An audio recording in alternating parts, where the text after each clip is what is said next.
Today we're taking a look at a LEGO Sonic 2026 set, which is Silver's car versus Knuckles' monster truck, a January 1st, 2026 release.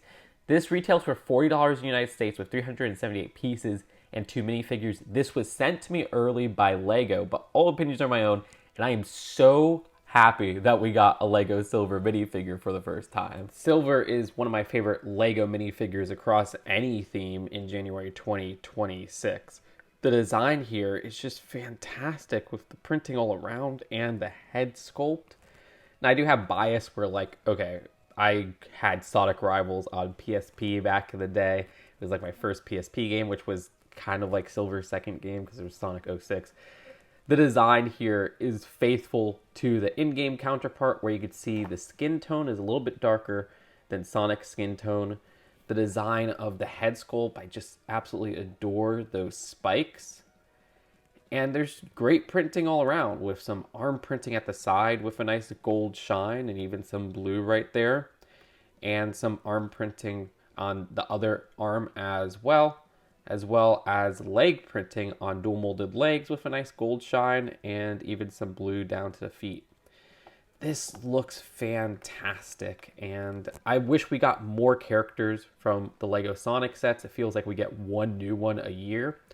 I mean, a LEGO Sonic collectible minifigure series would be amazing. I find it pretty lame that the Knuckles of this set is the same one as a previous Knuckles, which was the one that was found in the first set ever with Knuckles, the Knuckles mech from 2024.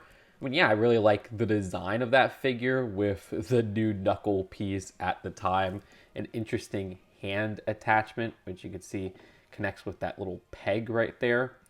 The head sculpt is great as well, but the slightest thing you could do is just give us a new face print. At the very least, I mean, the Knuckles mech is retired, and the Knuckles sets after that had a different angry facial expression, so I guess that's good for people who missed out on the Knuckles mech. But yeah, I honestly think LEGO did a fantastic job for the Neo Lightron vehicle straight out of Sonic Racing CrossWorlds. The curvature at the front is a hard feat to capture, but yeah, I like how they use the Nexonite shield piece, which actually has a print on it that's exclusive and used twice in this set. And they also use a mix of cheese slopes and, as I call it, the pizza slice tile piece, as well as these curved 1x3s.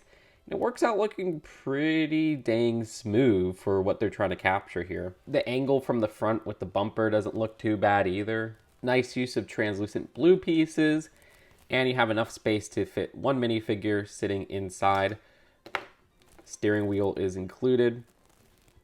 Towards the back, again, we have another instance of that Nexonite shield piece. More nice curvature. I like how the wheels use these T-saucer pieces. It's some nice part usage, though the wheels do look a little bit off compared to the colors in the actual game. And I kind of wish they went a little bit more complex there, maybe use some Speed Champions techniques, but it's not too big of a deal. You can see the look from this side. Also, this gap right here looks pretty awkward if you ask me. The undercarriage even manages to have some more blue inside there. So in Sonic Racing CrossWorlds, any character can have a monster truck. It's a gadget that you use so that at the start of the game, it upgrades your vehicle to a monster truck, which could be more powerful. It could be faster. So basically any vehicle can have it, but it seems like a lot of the toys are focusing on giving Knuckles a monster truck, which, okay, that works.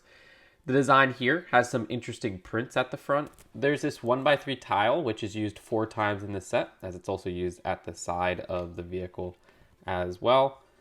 And also this 2x4 sloped piece.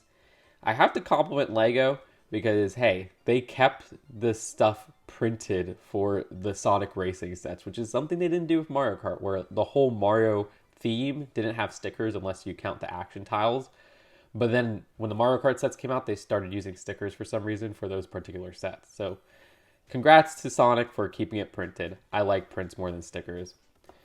That whole front design looks really good, and this looks accurate to the game, thankfully. The front bumper right there uses one of those 1x4s that has the ridges to them. Also this mudguard piece right here clipped on. All of that looks pretty cool. You have enough space to fit Knuckles inside the seat right there.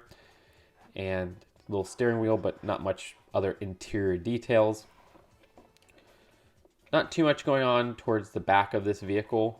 This build is kind of fun, where they use the 1x1 stamp piece with the peg, and this piece right here, which is clipped on with, as I call, the fork pieces, and then these little Technic tubes right here. Pretty interesting build. And then at the very back, you have an interesting build for this engine right here, and the design uses one of those column pieces, as I call it, the 2x2s. I don't know, that looks pretty elaborate. And then at the very back, you can see there's a little mudguard right there, which now it looks like he has a little face. It's a sentient car, like from LEGO Cars. From the side, I mean, the shaping here is pretty cool with like this V shape. They use some corner tile pieces and the triangle tile right there. The wheels are fun too. I like how big these are. I mean, perfect for a monster truck. And the design actually has the slightest bit of suspension, which I don't think is entirely intentional, but I appreciate that. It's used with a little Technic axle right here, and just how that connects in the middle right there has a little bit of suspension. Again, I don't think it's entirely intentional. And for those curious what the 3 cars from Sonic Racing CrossWorlds looks like, well, there you go. That other set is the $10 Sonic Speedster set. This start light is such a second thought. There's nothing to point out here. There's not even like a function or anything to make it look like it's counting down. I don't know, very lame. And the same could be said with this little toolbox, but hey, you got 2 Chaos Emeralds in there corresponding with the character colors of this set. There's a wrench on one side and the little mount on the other side. And there's 2 instruction booklets. The second one has an ad at the very end that shows off not only last summer's sets, but also the 2 sets of this wave. Look, the main reason anybody will be getting this set is because it has Silver the Hedgehog. It's the only time that we've ever seen that character in LEGO form, not even in LEGO Dimensions. And the design is perfect in my opinion. Like, some people were frustrated about last year's character introduction of Metal Sonic not looking one-to-one. Well, I don't think Silver has that problem. The build here, though, is also not disposable for those 2 vehicles. I think LEGO did a pretty dang good job for such simple builds that don't use, say, the complexity of the vehicles of Speed Champions in interpreting vehicles from the most recent Sonic video game, which is a rarity from LEGO. They usually create things in the world of Sonic, and it always frustrates me, especially with the vehicles. So I'm glad this is something relevant to the video game. And they have nice prints as well. It's not just some interesting shaping and interpretations there. The side builds, like I said, disposable, but that's totally okay. Their second thought, it doesn't feel like they took too much in bumping up the piece count here.